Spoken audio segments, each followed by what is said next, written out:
अस्सलाम वालेकुम students, I am Soban and you are watching M&P स्टडीज़। तो स्टूडेंट्स, आज की इस वीडियो के अंदर हम डिस्कस करेंगे subject maths class 9th chapter number 1 की एक्सरसाइज है हमारे पास 1.2। इससे पिछले लेक्चर में हमने डिस्कस किया था 1.1 को। आज हम 1.2 को डिस्कस करेंगे। बहुत आसान सी एक्सरसाइज है, इसमें हम एक न्यू टॉपिक भी डिस्कस करेंगे। तो वीडियो को आप पूरा देखिएगा, बहुत इंटरेस्टिंग सी वीडियो होने वाली है। बहुत आसान सा टॉपिक है। तो जिसने मेरी अगर एक्सरसाइज 1.1 की वीडियो नहीं देखी तो उसका लिंक मैं डिस्क्रिप्शन में दे दूंगा या ऊपर आई बटन आ रहा होगा, आप उस पर भी क्लिक करके देख सकते हैं। अगर आप हमारे चैनल पर नए हैं, वीडियो पहली दफ़ा देख रहे हैं तो चैनल को सब्सक्राइब कर दें। साथ ही साथ बेल आइकन पे भी क्लिक कर दीजिएगा और वीडियो मेरी अच्छी लगती है तो लाइक कर दीजिएगा। So let's jump to the video.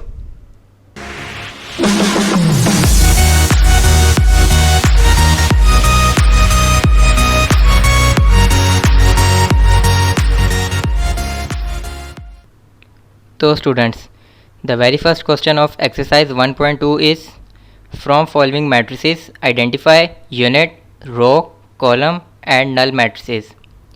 यानी कि इन्होंने हमें कोई मैट्रिसेस दिए हुए हैं और हमने उनको बताना है कि ये कौन से मैट्रिसेस यानी कौन सी कैटेगरी ऑफ मैट्रिसेस में लाइक कर रहे हैं। हमने कैटेगरीज पढ़ी थी, टाइप्स पढ़ी थी मैट्रिसेस की। तो इसमें वो उन्होंने बताया कि कौन कौन से मैट्रिसेस होंगे, identity matrix, row matrix, column matrix और नल मैट्रिक्स।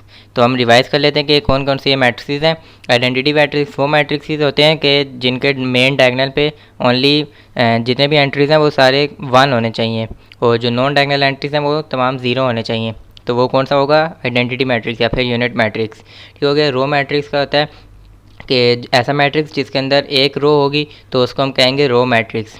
ठीक हो गया। इसका हमने फार्मूला भी पढ़ा था कि मैथमेटिकली हम इसको किस तरह लिख सकते हैं कि 1/n, where n is the number of columns and 1 जो है वो नंबर ऑफ रोज़ है, यानी इसमें रोज़ एक होती हैं तो इसलिए इसका ऑर्डर होता है 1/n। कॉलम मैट्रिक्स के लिए इसके उलट हो जाएगा। तो कॉलम मैट्रिक्स का मैथमेटिकल फॉर्म हो जाएगी m/1। ठीक हो गया। तो वेयर m जो है वो नंबर ऑफ रोज़ है और जो 1 कॉलम्स को रिप्रेजेंट कर रहा है कि इसमें एक कॉलम है।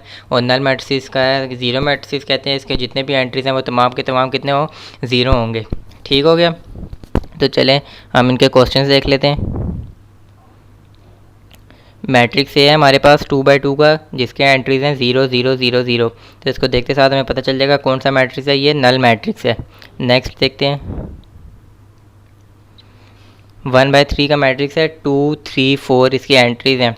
तो इसके अंदर कितनी रोज़ हैं, 1 रो है, तो इस वजह से ये कौन सा मैट्रिक्स है, रो मैट्रिक्स। नेक्स्ट हमारे पास आ जाता है कॉलम मैट्रिक्स, क्योंकि इसके अंदर एक कॉलम है 4 0 6, बाकी 3 रोज़ हैं तो इसलिए कॉलम मैट्रिक्स है। नेक्स्ट हमारे पास 2/2 का स्क्वायर मैट्रिक्स आ जाता है। तो कौन से मैट्रिक्स हो सकता है ये, इसके डायगोनल एंट्रीज 1 1 है और नॉन डायगोनल एंट्रीज 0 0। तो कौन सा मैट्रिक्स है ये, आइडेंटिटी मैट्रिक्स है, जिसको यूनिट मैट्रिक्स भी कहते हैं। ई मैट्रिक्स हमारे पास है, एक एंट्री वाला जिस एंट्री है 0, तो इस वजह से ये कौन सा मैट्रिक्स है, नल मैट्रिक्स। एफ मैट्रिक्स हमारे पास कॉलम मैट्रिक्स आ जाता है, क्योंकि इसके अंदर एक कॉलम है 5 6 7 वाला। ठीक है।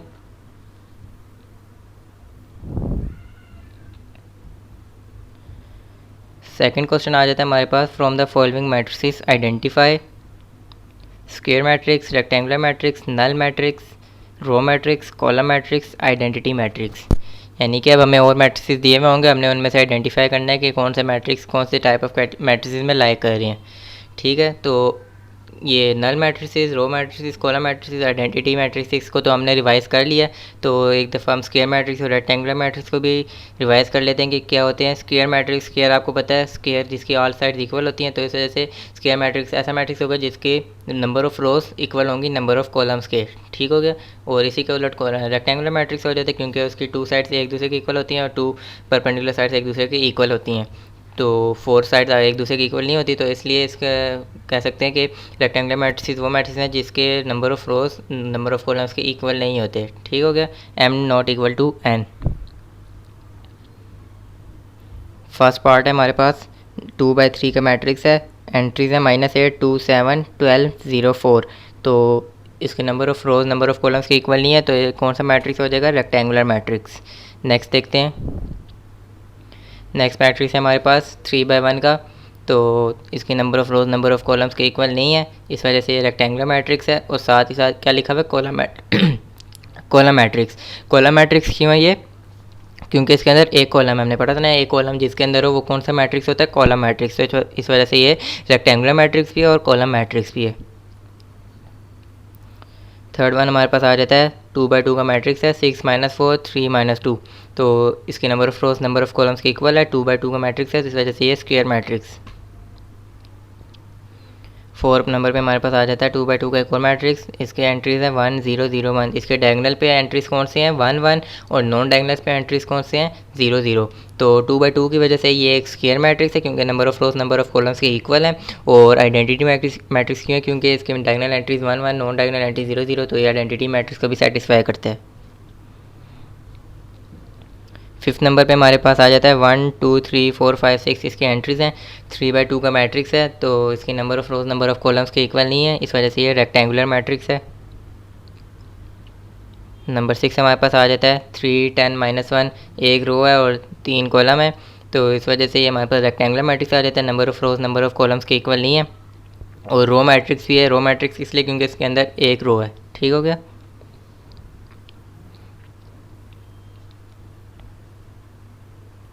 सेवन्थ पार्ट आ जाता है हमारे पास, रेक्टेंगुलर मैट्रिक्स भी है, कॉलम मैट्रिक्स भी है। एक कॉलम है, इसके अंदर number of rows number of columns के इक्वल नहीं है, इस वजह से ये रेक्टेंगुलर मैट्रिक्स है और कॉलम मैट्रिक्स है।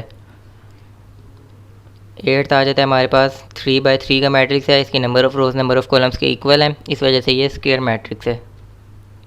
एंड द लास्ट 9 पे आ जाता है हमारे पास all entries are 0, that is why it is a null matrix. Number of rows number of columns के इक्वल नहीं है, so it is a rectangular matrix also.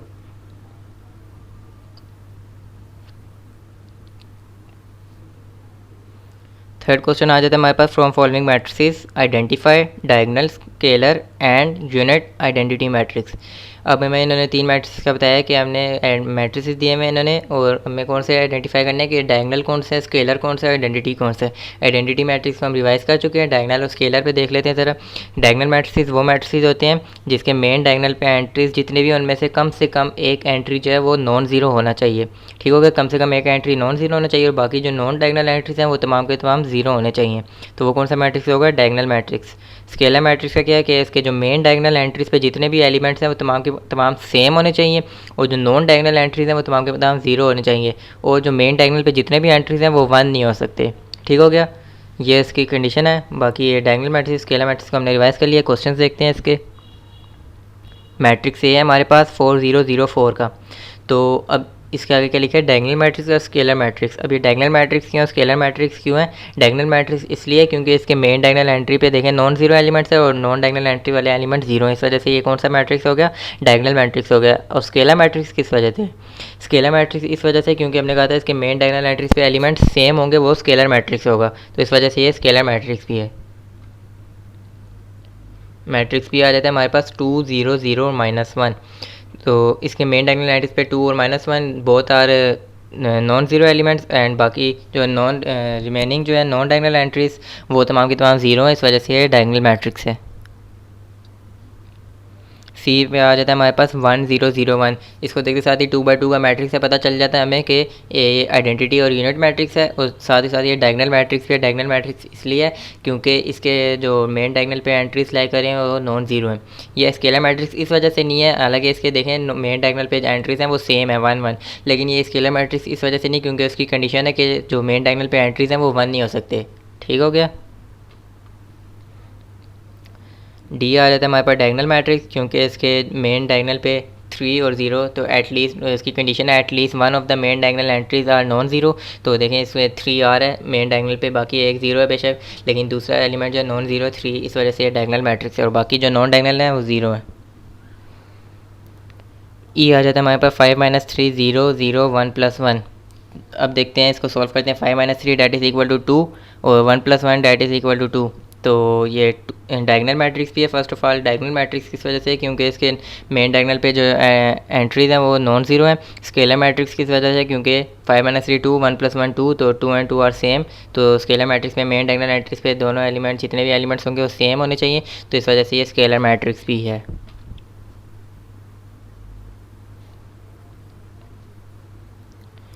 Fourth question आ जाता है हमारे पास, find negative of matrices. Negative of matrices क्या होता है, नेगेटिव का आपको पता है माइनस साइन, मतलब कि जितने भी हमें मैट्रिक्स जैसे हमें दिए होंगे तो उसके हम एंट्रीज, मैट्रिक्स की जो एंट्रीज हैं वो हम अगर चेंज कर देंगे और मैट्रिक्स का जो नेम है उसके साथ हम नेगेटिव साइन लगा देंगे तो हमारे पास क्या आ जाएगा, negative of a matrix. Questions देखते हैं इसके किस तरह हम इसको डिफाइन कर सकते हैं। फर्स्ट देखें मैट्रिक्स ए है हमारे पास 3/1 का मैट्रिक्स है, 1 0 और -1।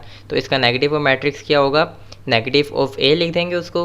वो साथ ही साथ उसके मैट्रिक्स में क्या तब्दीली आएगी कि उसके जितने भी एंट्रीज हैं उसके साइंस चेंज कर देंगे।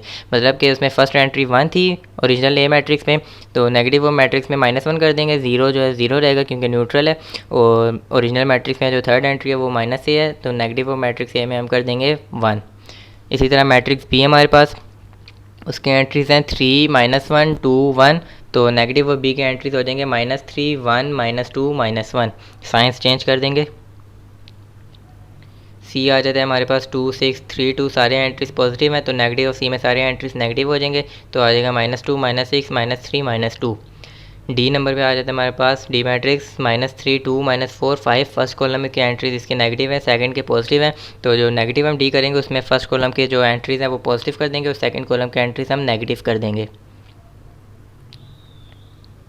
ई आ जाता है हमारे पास 1 2 -5 3, तो नेगेटिव ई में हमारे पास आ जाएगा -1 5 -2 -3। अब हम नया टॉपिक पढ़ते हैं, transpose of a matrix. Transpose of a matrix क्या होता है, एक्सरसाइज 1.2 के जो क्वेश्चन नंबर 5 और 6 है वो ट्रांसपोज ऑफ मैट्रिक्स पे बेस करते हैं, तो इसलिए हमें पहले इंपॉर्टेंट है हमारे लिए कि हम समझ लें पहले ट्रांसपोज क्या होता है। तो आइए देखते हैं। Matrix obtained by changing rows into columns or columns into rows of a matrix is called transpose of a matrix. It is denoted by small t subscript on name of matrix, that is A transpose।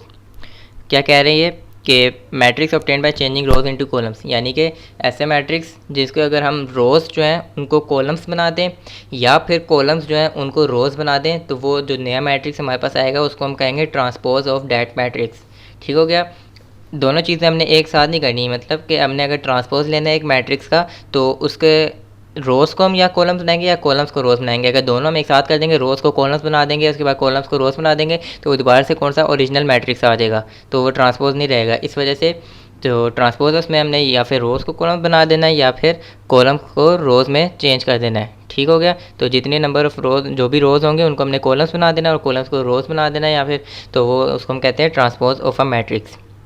इसको denote किस तरह किया जाता है, it is denoted by small T subscript on name of matrix, यानी कि इसको हम डिनोट करते हैं स्मॉल टी से, क्योंकि ट्रांसपोज है टी तो इस वजह से इसको टी से डिनोट करते हैं। तो ये किस तरह डिनोट करते हैं कि जो मैट्रिक्स है हमारे पास जिसका नेम है उसके ऊपर सबस्क्रिप्ट में हम इसको स्मॉल टी लिख देते हैं, इस वजह से हमें पता चल जाता है कि ये ट्रांसपोज है उस मैट्रिक्स का। एग्जाम्पल देखते हैं। If A is equal to 1 0 2 2 -1 3, then A transpose is equal to 1 2 0 -1 2 3।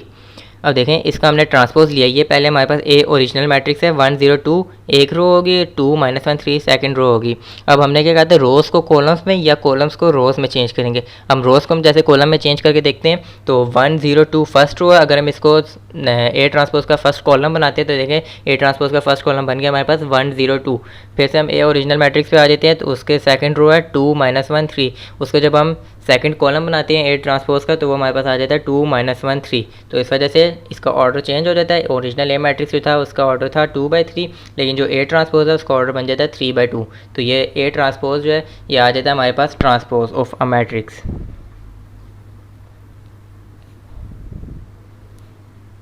इससे रिलेटेड क्वेश्चंस देख लेते हैं। क्वेश्चन नंबर 5 है हमारे पास एक्सरसाइज 1.2 का, find transpose of each matrices. देखते हैं कौन कौन से मैट्रिसेस हैं। ए मैट्रिक्स है हमारे पास 0 1 -2, इसका हमने ट्रांसपोज लेना है। अब इसके अंदर कितने कॉलम्स हैं, एक कॉलम है, तो हम कॉलम को रो में चेंज कर देते हैं, तो इसके हमारे पास आ जाएगा transpose of a matrix A. तो इसके अंदर रोज़ में कौन से एलिमेंट्स हैं, 0 1 -2, कॉलम में कितने मैट्रिक्स हैं 0 1 -2, तो इस तरह से जब हम इसको रो में चेंज करेंगे तो रो हमारे पास फर्स्ट रो आ जाएगी 0 1 -2, तो ये हमारे पास आ जाएगा ए ट्रांसपोज। एक और क्वेश्चन देख लेते हैं।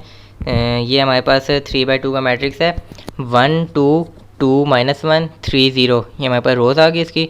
जब हम इसको कॉलम्स में चेंज करते हैं तो सी ट्रांसपोज में इसका कॉलम में चेंज करते हैं, तो ओरिजिनल सी जो था उसमें जो फर्स्ट रो है वो हमारे पास थी 1 2, तो सी ट्रांसपोज में हमारे पास बन जाती है 1 2 column, 2 minus 1 second row, 2 minus 1 second column बन जाएगा, और 3 0 थर्ड रो, 3 0 थर्ड कॉलम बन जाएगा। तो इस वजह से इसका ऑर्डर चेंज हो गया, पहले 3/2 था, अब क्या बन जाएगा 2/3।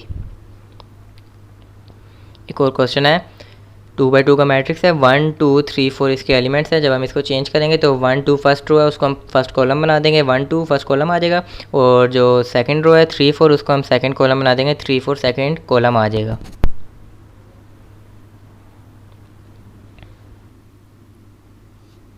क्वेश्चन नंबर 6 आ जाता है हमारे पास, if b is equal to 1 1 2 0 then verify. Part 2 इसका है हमारे पास b double transpose that is equal to b। मैं आपको इसका पार्ट 2 करा रहा हूँ, पार्ट 1 आप लोगों ने खुद कर लेना, बिल्कुल सेम इसी तरह है। तो मैं आपको एक क्वेश्चन समझा देता हूँ, दूसरा क्वेश्चन आप लोग खुद कर लिएगा। तो हमारे पास पार्ट 2 में कह रहे हैं कि b का हमने डबल ट्रांसपोज जो है वो b के इक्वल हमने प्रूव करना है कि कैसे आता है। मैंने आपको बताया था कि एक मैट्रिक्स है उसका ट्रांसपोज लेते हैं, जब दोबारा उसका ट्रांसपोज लेते हैं तो वो ओरिजिनल मैट्रिक्स आ जाता है, इस वजह से। तो हमने ये प्रूव करना है कि हम कैसे आ जाता है, देखते हैं क्या स्टेप्स हैं। ये आ गया हमारे पास बी मैट्रिक्स। क्या है हमारे पास बी मैट्रिक्स, 1 1 2 0। इसका हमने ट्रांसपोज लिया, फर्स्ट रो जो थी हमारे पास 1 1 थी वो हमारे पास फर्स्ट कॉलम बन जाएगा 1 1, सेकंड रो थी हमारे पास 2 0 तो वो हमारे पास सेकंड कॉलम बन जाएगा 2 0।